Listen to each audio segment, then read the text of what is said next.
139 გამოკითხული პირი და 10 თავი, რომელიც ნაციონალური მოძრაობის ხელისუფლების პერიოდში ჩადენილ დანაშაულებს ეხება. პარლამენტის საგამოძიებო კომისიამ მუშაობა დაასრულა და 430 გვერდიანი დასკვნა დაამტკიცა. დოკუმენტის შინაარსი სექტემბერში მას შემდეგ გასაჯაროვდება, რაც კომისია დასკვნას პარლამენტს წარუდგენს.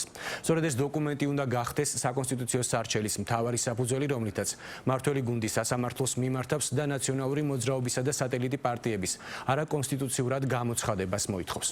ადამიანის უფლებების უხეში დარღვევები, მკვლელობები, პატიმრების წამება, ბიზნესის რეკეტი, ზეწოლა მედიაზე, პირადი თვალთვალისა და შანტაჟის შემთხვევები. ეს არასრული ჩამონათვალია იმ დანაშაულებისა, რასაც მოცულობი დოკუმენტში არაერთი თავი ეთმობა. საგამოძიებო კომისიის დასკვნა უკვე გახდა მწვავე ურთიერთბრალდებების საფუძველი. ერთხმად არის ეს დასკვნა მიღებული. რატომ უნდა იკრძალოს პარტია ნაციონალური მოძრაობა? საგამოძიებო კომისია პასუხად საზოგადოებას 430 გვერდიან დოკუმენტს თავაზობს. 2003 წლიდან 2012 წლებში წინა ხელისუფლების მმართველობის დროს ჩადენილი დანაშაულები 10 თავად გადანაწილდა. წამება და არაადამიანური მოპყრობა. ასია დასათაურებული მისი პირველი თავი, რომელიც უშუალოდ ნაწამები ადამიანების ან წამებისგან გარდაცვლილთა ოჯახის წევრების ნაამბობს ეყრდნობა. მართალია სულ კომისიამ 140-მდე პირს მოусმინა, თუმცა შეგროვებული მასალა გაცილებით ფართოა. კომისიაზე 800-მდე განცხადება მხოლოდ წერილობითი ფორმით შევიდა. გარდა ამისა, იხელმძღვანელეს 2003-2012 წლებში საერთაშორისო ორგანიზაციების მიერ გამოქვეყნებული ანგარიშებით. მტკიცებულებების სახით მოიშველიეს ქართული თუ საერთაშორისო სასამართლოების მიერ მიღებული გადაწყვეტილებები, ფაქტები, რომლებიც მიხეილ სააკაშვილის და მისი გარემოცვის და ზოგადად მის მიერ დაფუძნებული პარტიის ძალადობრივ დანაშაულებებზე მიუთითებდა.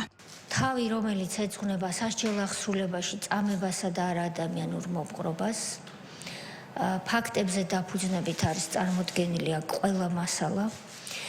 თავი, რომელიც ეძღვნება მკვლელობებსა და ძალადობას ჩადენილ სახელმწიფოს წარმომადგენლების მიერ. თავი, რომელიც ეძღვნება ქონებრივი უფლებების დარღვევასა და ბიზნესის რეკეტს. ცალკე თავია გამოყოფილი მედიის თავისუფლების, გამოხატვის თავისუფლების და მედიის მესაკუთრეების წინააღმდეგ ტერორსა და მათ უფლებებს და დარღვევებს. ასევე არის შედარებით ნაკლები მოცულობის გასაგები მიზეზების გამო თავი, რომელიც ეძღვნება ჩვენი მოქალაქეების პირადი ცხოვრების დაცულობის ხელყოფის უხეშ ფაქტებს. მათ პირად სივრცეებში ფარული ჩანაწერების კეთებასა და შემდეგ ამ ჩანაწერების შანტაჟისთვის გამოყენების ფაქტებს. ცალკე თავია მიძღვნილი იმ ფაქტებისადმი, რომელიც გამოიკვეთა ყველას თვალწინ ახსნა განმარტებების შედეგად. იქნებოდნენ ეს გენერლები თუ სხვა პირები, მსხვერპლები, ვინც ჩვენ გამოვკითხეთ 2008 წლის აგვისტოს ომთან დაკავშირებით. დასკვნის ბოლო თავი 2012 წლიდან დღემდე ხელისუფლების ძალადობრივი გზით შეცვლის და ომში ჩართვის მცდელობების საკითხებს ეხება. რა წერია დასკვნაში? დეტალები საჯარო სექტემბრის დასაწყისში გახდება, მას შემდეგ რაც პარლამენტის საშემოდგომო სესიის ფორმატში მუშაობას განაახლებს და საგამოძიებო კომისიის ანგარიშს მოისმენს. საკვლევ თემაზე მუშაობისთვის საგამოძიებო კომისიამ კანონით მინიჭებული მაქსიმალური 6 თვიანი ვადა სრულად გამოიყენა. ამ პერიოდში 46 ხდომის გარდა კომისიამ ერთი გასვლითი ვიზიტი გამართა ხონის მე-13 სასჯელ აღსრულების დაწესებულებაში იმ მიზნით, რომ მაშინდელი პატიმრების ყოფასა და პირობებზე დღეს უკვე გაუქმებული ციხის კედლებს სიტყვების გარეშე მოეთხრო. შენობაში, რომელიც 750 მსჯავრდებულზე იყო გათვლილი, წინა ხელისუფლების დროს 1000-ზე მეტი პატიმარი იმყოფებოდა. დასჯის მიზნით კი პატიმრებს უფანჯრო კარცერებში ათავსებდნენ. პირვანდელი სახით შენარჩუნებული ციხის ვიდეო და ფოტომასალა საგამოძიებო კომისიის დასკვნას დაერთო. მამა თურმე თხოვდა, რომ არ გადაეგდოთ სხვაში, რადგან სურო არ იცა და კიდე ალბათ იმედი ქონდა, რომ არ მოკლო. მოქალაქეებისადმი, ბიზნესისა თუ მედიის მიმართ ზეწოლა, დარბევა ან წამებით მოკლა კომისიაზე მისული და გამოკითხული პირების ბრალდებათა ჩამონათვალის მხოლოდ ნაწილია. მათ ნაციონალური მოძრაობა ეროვნული ინტერესების ღალატშიც დაადანაშაულეს. გაიხსენეს, როგორ მოხდა საქართველოს კონტროლირებადი ტერიტორიიდან ახალგორის სამხრეთ ოსეთის ნაწილად განსაზღვრა.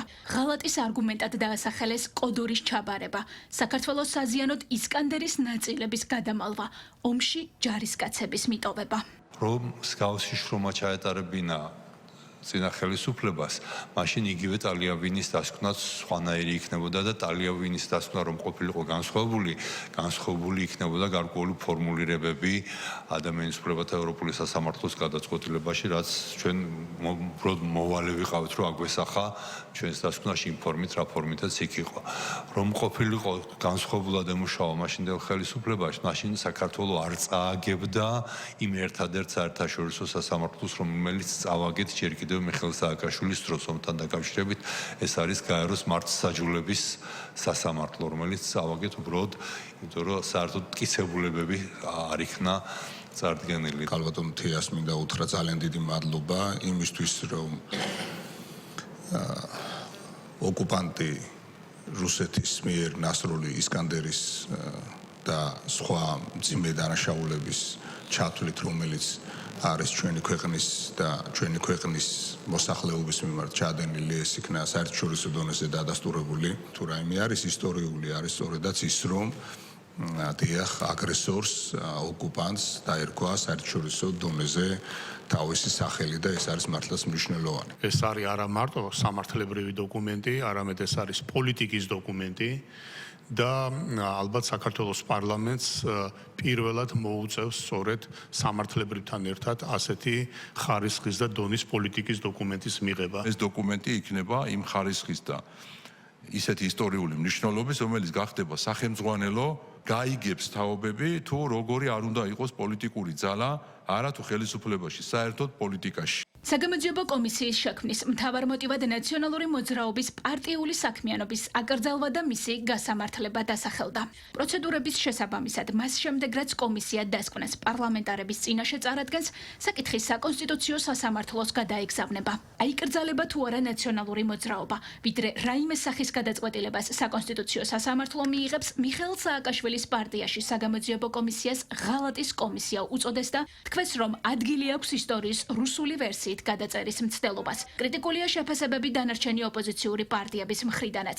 ლელო საგამოძიებო კომისიას არალეგიტიმურ ორგანოდ მოიხსენიებს. მისი ლიდერები ციხეში სწორედ კომისიასთან არ თანამშრომლობის გამო იმყოფებიან. გახარიას გუნდში კი განსაკუთრებულ გაღიზიანებას ის ფაქტი იწვევს, რომ ნაციონალური მოძრაობის მმართველობის პერიოდის შემსწავლელმა კომისიამ მოგვიანებით გაფართოებული მანდატის ფარგლებში გამოკითხვაზე ყოფილი თანაგუნდელი გიორგი გახარიაც დაიბარა. დღევანდელი დასკვნა ვერაფერს დააკლებს ჩვენ საერთო ბრძოლას, ეს არის სამშობლოს მოღალატეების საბრალდებო დასკვნა.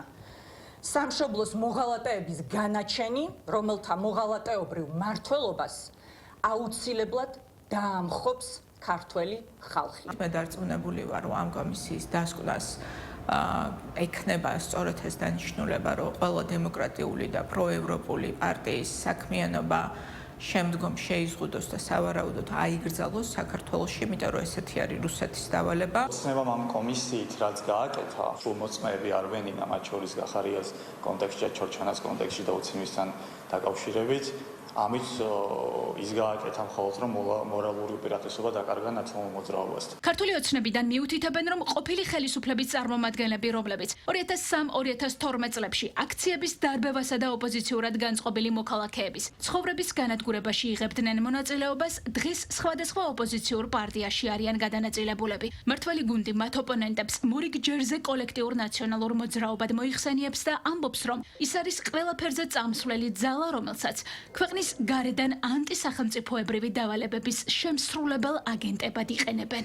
ეს დასკვნა წარადგინება შესაბამის უწყებებს და დამერწმუნეთ, როგორც პირდაპირ ეთერში ვიხილეთ ჩვენ ის განმავლობაში ეს პროცესი საგამოძიებო კომისიის, ასევე პირდაპირ ეთერში ნებისმიერ დაინტერესებული პირი დააკვირდება საკონსტიტუციო სასამართლოში იმ სარჩელის მსვლელობას, რომელსაც ქართული ოცნება მოამზადებს ამ დასკვნის საფუძველს. 8 დეპუტატისგან შემდგარმა საგამოძიებო კომისიამ მუშაობა ოფიციალურად დღეს დაასრულა. კომისიის ხელმძღვანელმა თეა წულუკიანმა გამოთქვა სურვილი დოკუმენტი წიგნის სახით დაიბეჭდოს და ის ქართულის გარდა ინგლისურ ენაზეც ითარგმნოს, იმისთვის რომ ნაციონალური მოძრაობის მმართველობის შესახებ წარმოდგენა უცხოელ აქტორებსაც შეექმნათ და დოკუმენტი მიიღონ იმის არგუმენტად, თუ რატომ არ სურს მოსახლეობას წინა სახელისუფლებო პარტიის ხელისუფლებაში დაბრუნება.